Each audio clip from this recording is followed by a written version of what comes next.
بسم الله الرحمن الرحيم. بنستعين على أمور الدنيا والدين والصلاة والسلام على رسول الله صلى الله عليه وسلم. waxaan salaamayaa dhammaan shacabka geeska Afrika meel kasta ee dunida ka joogaan, shacabka Soomaaliyeed ee qurba joog iyo dal joogba ah, khaasatan Soomaaliya iyo wadamada la dariska ah. bacda salaan barnaamijka galabta iyo geeska Afrika waxaan ku soo qaadanaynaa xaaladda dalku marayo siyaasad ahaan iyo dhaqaale ahaan iyo bulsho ahaan iyo dagaalka inagu hareeraysan ee dunidu ay ku dagaalamayso istiraatiijiyadda dekedaha Berbera iyo ku hareeraysan Cadan gacanka cadmeed. sidaynu ka wada warqabno dagaaladii ugu dambeeyay ka dhacay Shabeellada Dhexe waxa ay muujiyeen in dowladda Soomaaliya ay daciif tahay, awoodna aanay lahayn.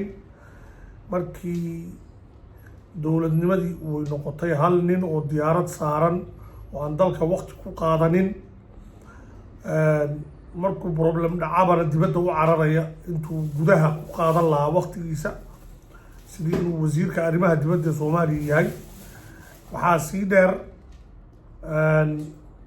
saddexdii sane lasoo dhaafay waxaa lagu jiray xaalad kali talisnimo oo baarlamaanku afduuban yahay, dalka siyaasaddiisu afduubantoo hal nin u afduuban tahay, dhaqaalihii waddanka, xilalkii muhimka ahaa, istiraatiijiyaddii waddanku lahaay oo dhan ee militariga, dhaqaalaha, siyaasadda, wax walba dad aan ehel u ahayn oo qaraabakiil lagu keenay, oo qaar lacag daldalasho ku mashquulsan yihiin, lacag qaadasho, qaar ku mashquulsan yihiin maaragtay waxyaabo aan macno badan lahayn. waxaasoo dhan waxay sababeen fashil dowladeed iyo fashil raggii xilalka hayay oo kulligood maanta meel cidlaa fadhiya. waxaasoo dhan kasii daran madaxweynuhu inkamkii dakhligii waddanka 80% wuxuu gacanta u geliyey shakhsiyaad isaga la shaqaysta, shakhsiyaadkaasoo lacagtii u raraya 2 wadan oo Turkiga iyo Nairobi Kenya. malaayiin dollar baa laga saaraa maalin walba waddanka Soomaaliya oo diyaarado lagu daadgureeyaa oo daara lagaga dhistaa wadamo kale. waxaa kaloo jira shaqooyinkii muhiimka ahaa ee ay ahayd dadka mudan in loo magacaabo, in mansabka siyaasadeed iyo shaqooyinka lagu bixinayo qaab qabiilaysan oo aqoon dad maaragtay wasiilo samaynayo oo kale ah.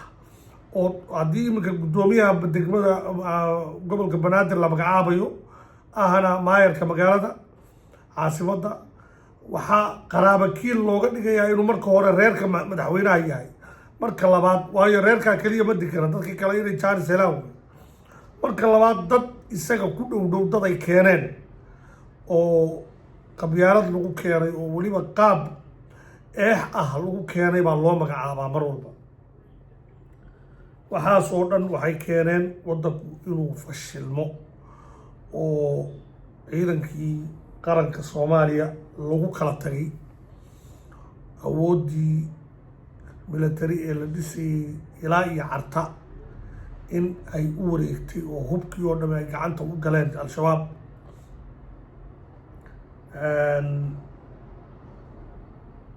wadamo waxaa jira Soomaaliya ka saara lacag badan oo ay Turkiga ka mid yihiin. lacagtaas inteeda badan waxaa leh dad madaxa ama dekeda iyo airportka wixii laga soo saaray ayaa lagu qaybsaday oo akoono Turkiga ku yaala la geystaa, qaarna Nairobi guriga lagaga dhistaa. ummadii dalka iska lahayd ee Soomaaliyeedna badhna sideenaas ay qurba joog iyo caruurahoodii wadamo kale ula carareen dhibka meesha ka jira darteed, qaarna way ku dhex baktiyeen waddankii. madaxweynuhu markuu isagoo kursigii waddanka ku fadhiyo inuu inantiisa iyo inankiisa iyo kuwa caruurtiisa qaba iyo caruurtiisa gabdhahay qabaan iyo xaasaskiisa iyo wixiisa inuu meelihii muhiimkaa qaranka oo dhan iyo xilalkii muhiimkaa ku wareejiyo uu dejiyo oo uu yidhaahdo wasiir walba dadka eheladiisa ah ha sameeyo oo si official oo bilaa qarsoodi ah, waxay caddaynaysaa inuu qaatay siyaasaddii waddan nala darisa oo wax walba madaxweynaha iyo xaaskiisa iyo carruurtiisa ku qoran yihiin. almuhim waxaas oo fashil ah oo ina haysta oo xaaladda noocaas aynu ku jirno ayaa waxaa 87% dalkii waxaa gacanta ku haya koonfurta Soomaaliya waa al-shabaab. okay, diyaar ma loo yahay in midnimo qaran la sameeyo? maya. cadaalad dowladnimadaba loo qaybsaday? maya. federaalka ma loo dhan yahay? maya. marka maaragtay wax walba qaraabakiin laysku siiyo oo ra-iisul wasaare iyo madaxweynihii iyo xilalkii muhiimkaa oo dhan loo qaybsado 2 beelood, waxay dhalaysaa in dadkii kalena ay dowladnimo kale iyo xal kale nolol kale raadiyaan. waxaasoo dhan markaan isku soo xuraamiyo waxaa maanta miiska saaran waxaa weeye taladii iyo dowladnimadii Soomaaliya in Kambaala loo raray, in amnigii qaranka iyo siyaasaddii qaranka madaxweynaha loo qabtay ilaa iyo bisha 6 inuu ku keeno midnimo qaran oo aanu keeni karayn. hadduu keeni waayo micnaheedu waxa weeye Kampala Accord 2 in xilka uu hayo iyo waxa uu xilalka u dhiibo oo dhan ay ku waayaan xilalkooda shir qaran oo dibad lagu qabto ama meel kale lagu qabto ama xalana lagu qabto. waxaan la soconnaa dagaalada wadamada Middle East iyo ka socda Yemen iyo Israel iyo ka socda Gaza ka socda saameynta ay dunida ku yeesheen, gacanka cadmeed oo noqday gacan loo soo tartamayo. dowladda Russia oo imika ugu dambeysay ayaa Soomaaliya soo gashay, waana ka wada warqabtaanoo Ruushka iyo Maraykanka iyo reer galbeedku dagaal baa ka dhexeeya, Ukraine baa lagu dagaalamay. adduunka waxaa socda Cold War, Third War-kii ah oo loo diyaar garoobayo, iyadoo waxaasoo dhan jiraan inaan iska dhex dabaalano bad kale oo qaladkii la galay in wax walba Turkiga gacanta laga geliyo wuxuu sababi doonaa wadamada Turkiga la dagaalansan inay waddankeennii dhinacii maaragtay dowladda federaalka Soomaaliya ama dhinacii kale ee kasoo horjeedaba inay taageeraan oo waddankii uu noqdo sidii ay Katanga iyo ahaan jireen Kongo Kinshasa iyo Katanga iyo gobolladii markii maaragtay xilliyadii xornimada ay qaateen Zaire oo Congo. calaa ayi xaal Soomaaliya shidaalkeedii oo 90% officially waxaa loo siiyey profitkii dowladda Turkiga, 5% waxaa la yidhi waa royalty Soomaaliya iskale, 5% kalena dilaaliin madaxweynuhu ka mid yahay ayaa qoondaystay, wayna iska caddahay. waxaasoo dhan marka lasoo ururiyo xaaladda dalku ku sugan yahay, dhibaatada ummadda Soomaaliyeed haysata, dowlad xumada ina haysata, beelaha calamada samaystay, beel walba inay meel intay fadhiisatay ay tiri reer hebel annagoo calam baan samaysanay oo dowlad goboleed baan nahay, 2 beelood in midba 3 maamul goboleed samaysteen. waxaasoo dhan iyo dalkii oo ciidanna aan lahayn, dowladna aan lahayn, waxaasoo dhan markaan soo koobo waxa ay miiska soo saarayaan dalka Soomaaliya inuu u baahan yahay